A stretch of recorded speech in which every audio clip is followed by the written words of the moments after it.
mynews.studio. 10 new marine reserves have just been established, but can protecting the ocean's future happen fast enough to really make a difference? Today is June 13th, 2025. 10 new marine reserves, so that's a big move for global conservation. But how significant is it really? It's definitely a milestone. These reserves are spread across several regions, each picked for their critical habitats or declining fish stocks.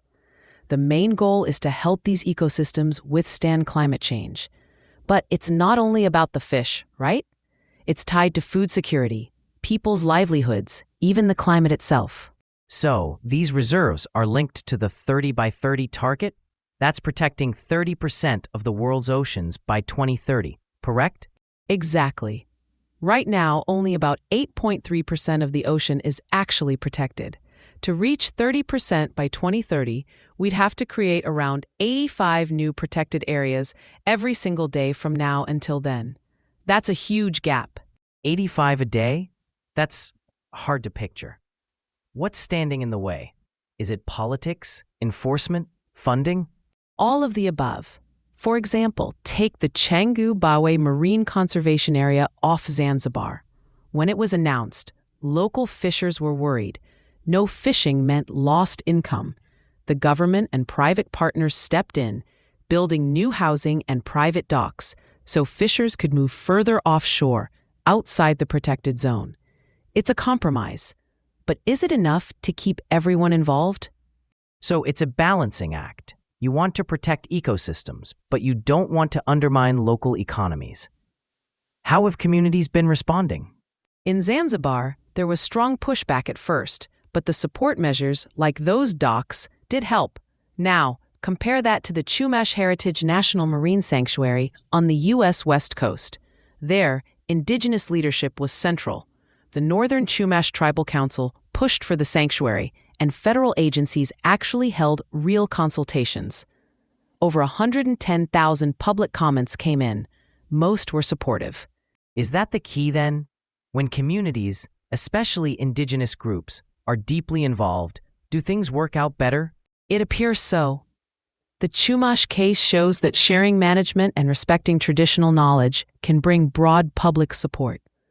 The bigger issue is scale. Can this approach be repeated everywhere and quickly enough? And what about enforcement?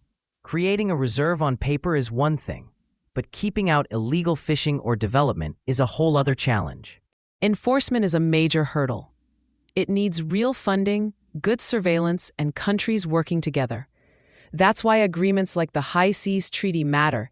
They set the rules for waters that aren't under any one country's control. So we have local solutions, international treaties, but the clock's ticking. What's at stake if we don't reach 30 by 30? We risk losing vital habitats, more fishery collapses, and growing instability for coastal communities. Plus, less ability to cope with climate threats.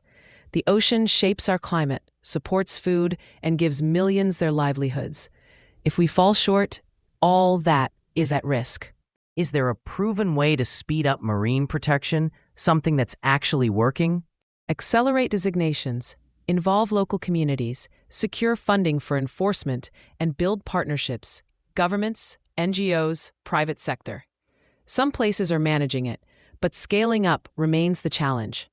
So the real question is, can we expand fast enough and still keep communities involved while meeting these big targets? That's what it comes down to. If we manage it, the oceans stand a real chance. 10 new marine reserves is progress for sure, but the bigger story is whether this momentum can last and even grow. Thanks for tuning in.